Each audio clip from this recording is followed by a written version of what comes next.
Welcome to the Service Road. I'm James Teagan. Today we feature some of the best drivers our country can offer to the international motorsport scene. First on the list is racing icon, possibly our most famous racing driver right now, Marlon Stockinger. Take a look at this. And I'm not one to keep you waiting, so we'll start today with the very handsome and accomplished Marlon Stockinger. Marlon, welcome to the show. I've never seen the studio so full with so many people offering to do little things like help, make coffee, whatever. you seem to bring that out with most people. Do you sometimes feel more like a celebrity than a driver? No, I think it's just really nice that obviously with what I've been doing through motorsport, people obviously get to know me, but I'm hoping that also raises more awareness about motorsport itself. So it's good that using the platform of my previous career in Formula cars and now GTs that, you know, people, even if they know about me, they know about racing. Yeah, I mean, you really have sort of, given a face to local racing. I'd say the local international racing, because we have a lot of people racing here locally, but you're one of the few that's really sort of skyrocketed. I mean, at one point, testing for Formula One. Yeah. I know, because I was there. Yeah. It was on your birthday. What year was that? Was that 3 years ago? 3 years ago, yeah. 3 years ago in France, in Paul Ricard's circuit. Has anything been able to top that experience of testing a Formula One car out? Formula One obviously is the pinnacle. It's the pinnacle of motorsport technology. It was good actually 3 years ago. We still had the properly aspirated engine, so you know the perfect V8, V10 sounds of Formula One, and it was just an amazing experience. It's something I'll never forget, and it was definitely the best birthday gift I could ever ask for, so it was pretty awesome. You ended up even on the junior Formula One team of Lotus. Was there a time where you really thought, this is it? I mean, race for Formula One, like on the big stage, was that? It was very close, of course. I mean, I reached the GP2. I was a test driver, the show driver for the Formula One team for Lotus. Even as good as you are, to a certain extent, you need really the full support of your country and some budget, or you're really lucky and you really have the talent and they just push all the way for you ever since you're a kid. But I think I'm really happy with the chances I got to get this far and to end up driving a Formula One car, so it just needed that extra push. And how has this prepared you for your current series? Which is a block, how do you say it, block pan? Yeah, Black Pan. Black Pan. Yes. Yeah, I don't want to sound pretentious. Black Pan. And what is Black Pan series? That is cars? Yeah, Black Pan is basically a GT3 series. It's very similar now to DTM in terms of downforce, the cockpit. Obviously not as quick, but it's a pure GT motorsport championship. So you have cars like the Audi R8, the Lamborghini Huracan, the Ferrari 488, and BMW M6. So cars that people actually see on the streets, but are basically spec'd up purely for racing. Okay, I'm getting kind of ahead of myself here. We should really talk about that in just a little while, but more on how you got started. I mean, is it really achievable for any Pinoy out there to do what you do? I mean, is it, or just living a dream? Well, I mean, to a certain point, obviously, I feel very lucky. I think in the end I was very good in what I did in terms of motorsport. I was lucky enough to get picked up by BMW when I was a younger driver in karting, so they supported my career early on in Formula cars, and at the same time Lotus picked me up after I won the Monaco GP and GP3. That still remains your highlight? It is, definitely. Even more than the Formula One test? Yeah, Formula One, it was, I think if I were to race it, that could top it, but they always said if there's one race you want to win and that will stick with you forever, it would be Monaco for sure. Yeah, I'm getting goosebumps a little bit because I can still hear the Philippine national anthem ringing out on the streets of Monaco. What probably the most storied circuit, for lack of a better term, is the street circuit in the world for motor racing. And right there where you received that trophy was the FIA, or the Automobile Club of Monaco, right? And I went in there like a couple of years after that, and your picture was still up there. Yeah. And it was just amazing to see, because it was not actually a picture, it was a looped video showing people like Ayrton Senna, Michael Schumacher, all the greats, and bang, you were up there on the same video screen. So it was absolutely amazing. Okay, everybody, I mean, like when you're at this stage of your career, everybody looks at all what you've achieved and what you have right now. What did you have to give up for it though? Oh yeah, well, a lot. In the end, I was studying here in the Philippines, and at some point I had to choose between my education or pursuing my racing career, and I had to make a very hard decision. You know, as a driver all the way from Asia, I grew up in the Philippines, so for me it was giving up time with my family, time with all the friends I grew up. So I left home when I was 16, and I had to start basically a new life when I entered Europe and started competing with the best drivers in the world. Yeah, because it's often it's not very spoken about, is it? I mean, it's always the highlight reel we see, but in order to get there, a lot of things that you had to give up. What was the toughest thing, if you could name one? It was just really missing home, honestly. I lived in England. When I went to Europe for the first time, I had to learn how to cook for myself, clean my own clothes and everything, because I was just with my family up until that point. So to suddenly be in cold England, living right next to the racetrack, next to Silverstone. And then, of course, there's the physical sacrifices. Not a lot of people know about that when you think about motor racing. If you have never been in a race car before, you don't really picture it as something very physical or as something you need to be fit for, but did you have to go through a lot of sacrifices physically? Definitely. I mean, that's one stereotype that I guess people have wrong about racing drivers, is that like we are sitting on the chair, it's as easy as being in your own vehicle on the road. But racing, you experience very aggressive G's or G-forces, which means that you experience forces that times the weight of your head by 4, for instance, and you have to do a lot of training just to be fit. There's no aircon in the car. We don't have all these nice things as you would on a public vehicle. So training was very important. We took it seriously. I'd have to have training diaries, food diaries. I'd have to submit it every other month or something just to keep track of our fitness and just for, let's say, the Formula 1 team, making sure that we were doing our job of being a professional racing driver. From a racing veteran, we talk to an upcoming racing prodigy. Stay tuned for more. You're watching The Service Road. Welcome back to The Service Road. We talk to an upcoming racing prodigy and what are the challenges he's facing as a rising star in the international motorsports arena. Let's take a look at this. We'll be talking about F4 in this episode, and to give us a more accurate description of what really went down, we have no less than F4 racer himself, Gabe Tayao. Welcome to the show, Gabe. Hey, podium on your first ever F4 race. Congratulations. How was that? I mean, it was your second, right? Or, well, first weekend to race. First weekend to race. What happened? So there were 6 races, but the last one got cancelled due to the typhoon. So race 1 I had brake failure, so I didn't finish the race. That was in the dry? That was in the dry. Okay. Yeah, so I qualified 5th for the weekend, and yeah, I had brake failure in race 1, didn't get to finish. Race 2, that's where I got my first podium. Really happy with that. Then the next day on Sunday, I had race 3 in the morning, and it was like just the typhoon came as pouring really hard, and like, you know, I was kind of a little bit confident with my driving in the rain, so I won race 3. Race 4 I didn't do too well. It's like all the other drivers were starting to adapt to the track and everything, so I finished 4th in race 4. So 3rd, 1st, 4th, and 3rd in race 5. And 3rd in race 5. Wow, that's an excellent debut, would you say? I think it was pretty okay for me, but I think I could have done better. Wow. So where do you think that now that you can peg yourselves against some of the world's best, because, I mean, like, one of the guys racing was runner-up in the World Karting Championship. Yeah, in the European Championship, he was second. So this makes him world class. I mean, we're talking levels of Ayrton Senna, Terry Fullerton, and this guy came second, which equals his achievements. So what I'm getting at is, now that you have a peg, how far away are we from becoming real champions here in the Philippines? Not far, actually. I just need to work on my data analysis, you know, because it's open data, so I can see the data of the fastest driver. So I think I just need to analyze that quicker and just change my driving style a little bit more. Okay, because that is encouraging, isn't it? I mean, to know that with the level of experience that you've got in racing compared to the level of experience they've got, you're only just right there. And in one race, you beat the guy. So pretty awesome. So where does this put you now in the points? Are you going to go for the whole championship, or?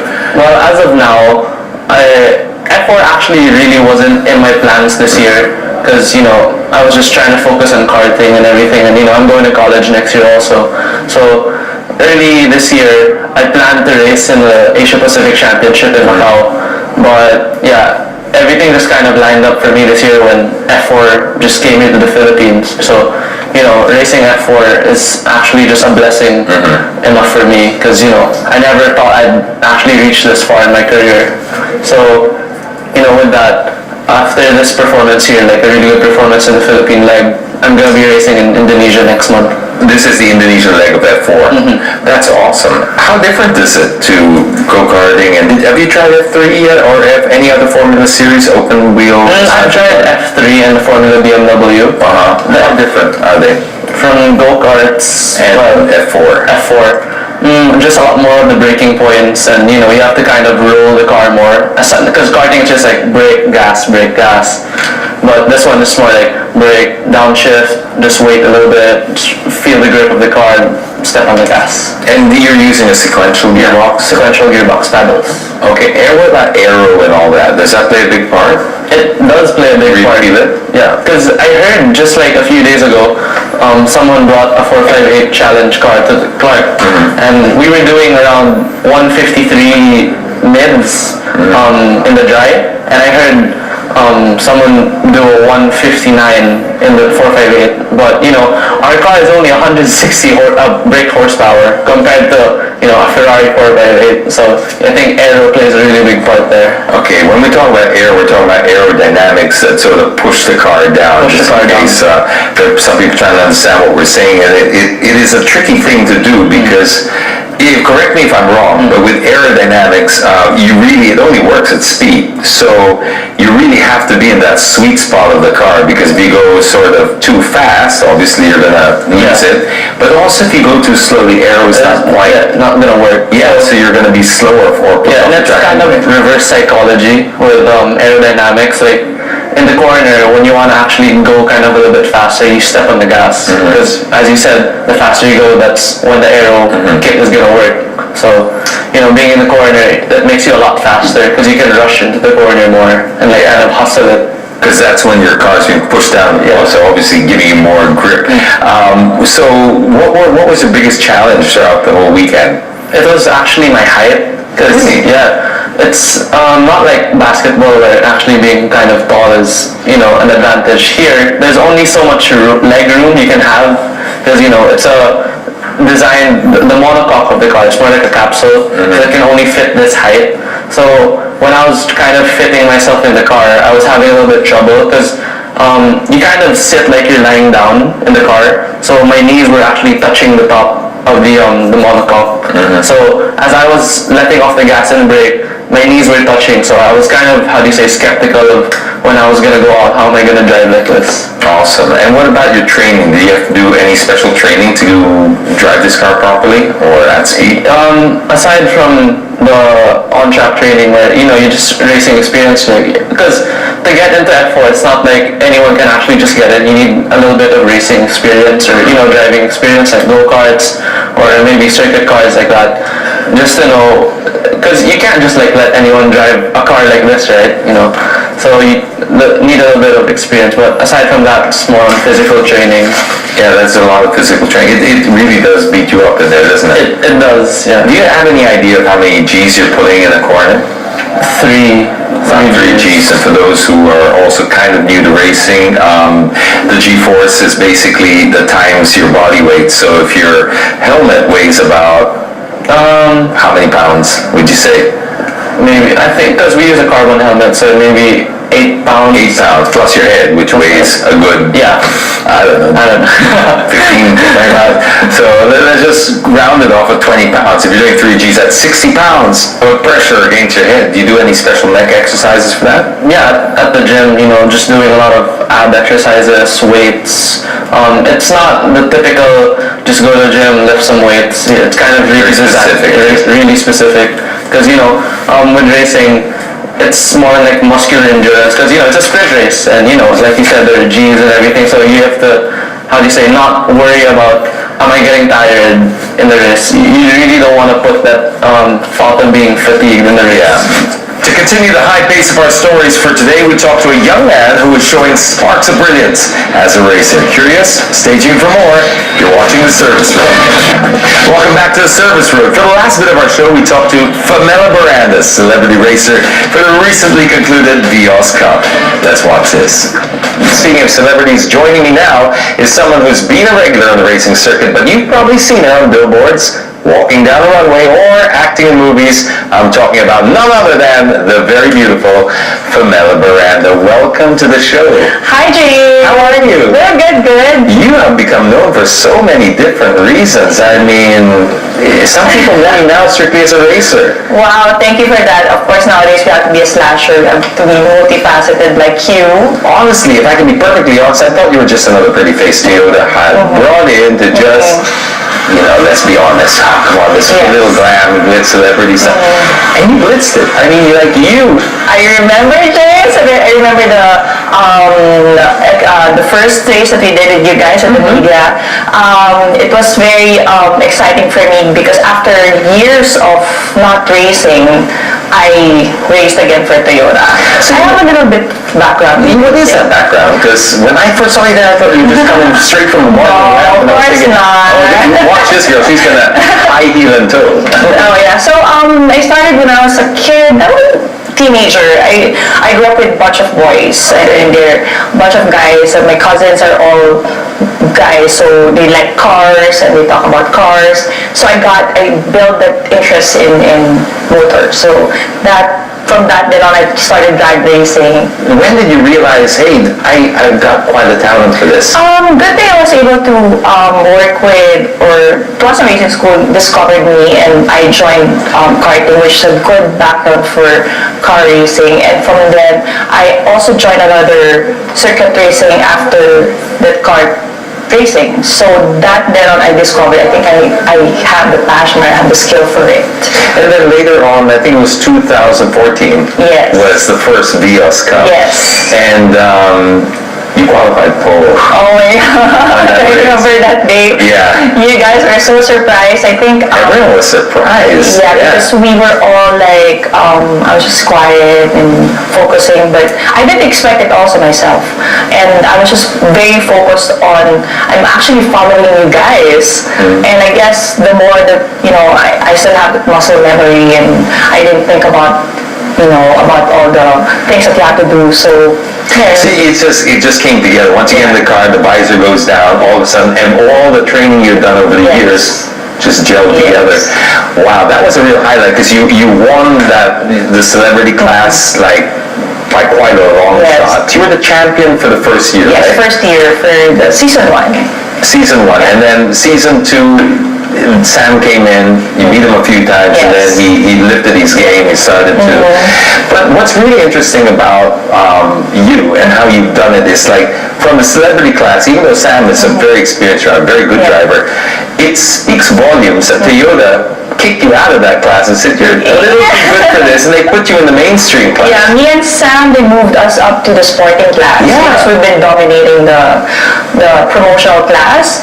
So I guess it's fair enough because we've also worked hard we've been training, and I guess it's already our third year when they transferred us to sporting class. So we also worked hard for it, and it's better to have improvement in your class. So Yeah, so have you learned a lot more from being in the sporting class? Of course, I did. It's totally different game. I don't know how they play because in the promotional class, I kind of know already how everyone is playing. You kind of find where you are, right? The totem pole. And so our time, me and Sam are always like close to each other, but when the other new racers came in, ang dami rin magaling. So, but when we were transferred to sporting, that's a totally different game. yeah, because if I remember correctly, you were doing like sort of your 1 and 2, 1 and 2, and then when you moved, somewhere at 5 and 6. Yes. So all of a sudden in the middle. yeah, it's like, what 5 and 6 in a grid of, we're talking grids of 20 cars. So that's still a very, very, but you've been improving there. Are you having your eyes set on super sporting?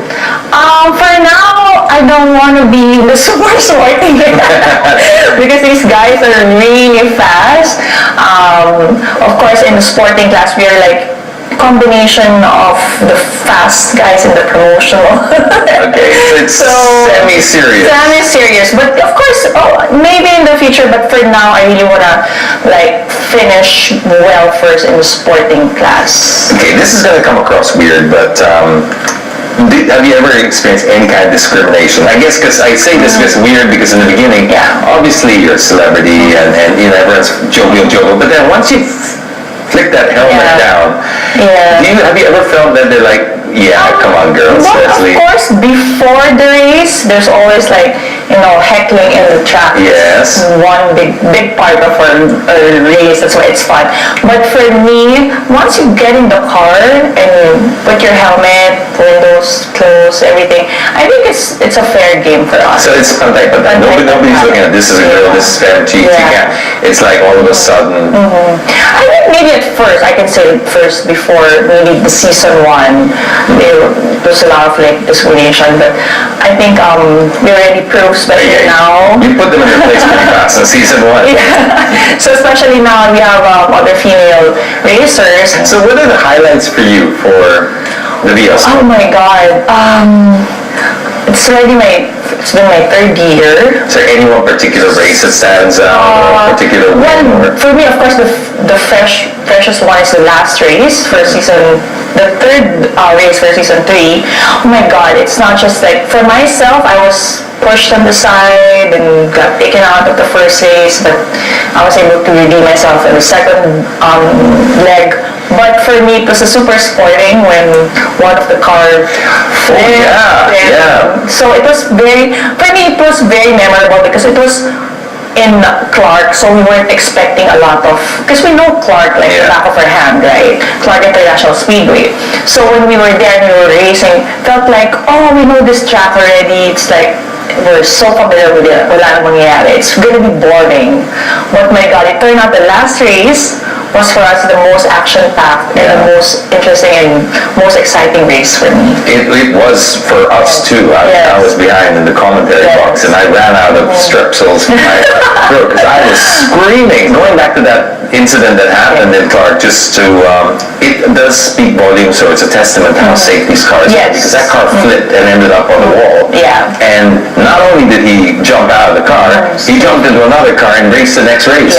Daniel Miranda. And actually for my category for sporting, if I was pushed on the side and there was a car who span and I got back to the racetrack really fast also. And that's it for the Service Road. Join us again next time as we accelerate solutions to your transport problems. I'm James Deacon. Have a great week, everyone.